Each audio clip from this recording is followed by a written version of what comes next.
Telugu Desam party వ్యవస్థాపకులు ఉమ్మడి ఆంధ్రప్రదేశ్ మాజీ ముఖ్యమంత్రి నందమూరి తారక రామారావు 29వ వర్ధంతి సందర్భంగా హైదరాబాద్ ఎల్లారెడ్డిగూడ ఆర్బీఐ క్వార్టర్స్ వద్ద ఉన్న ఎన్టీఆర్ విగ్రహానికి ఆయన కుమారుడు రామకృష్ణ తెలుగుదేశం శ్రేణులు పూలమాల వేసి నివాళులర్పించారు.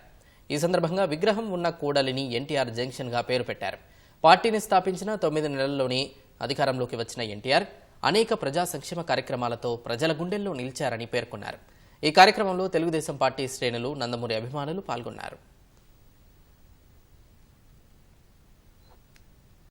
సాంఘికం జానబద్ధం పోరాడిన మరినను ఎవరు చేయలేని పాత్రలు 50 పైగా నిజ జీవిత పాత్ర పోషించిన ఏకైక కథనాయకుడు నటుడు మన స్వర్గీయ నందమూరి తారక రామారావు గారు.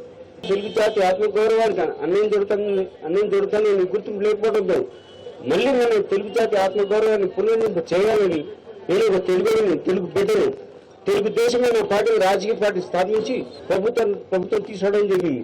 వాళ్ళు ముఖ్యమంత్రి చేయడం జరిగింది. వాళ్ళని ముఖ్యమంత్రి తర్వాత జనగణన చెప్పినట్టు ఎన్నెన్నో సంక్షేమ పథకాలు ప్రజలు ఎన్నెన్నో సేవలు అందించారు ఆయన. అలాగే ఎల్లారెడ్డి విగ్రహం దగ్గర ఎన్టీఆర్ జంక్షన్ నామకరణం చేయడం జరిగింది.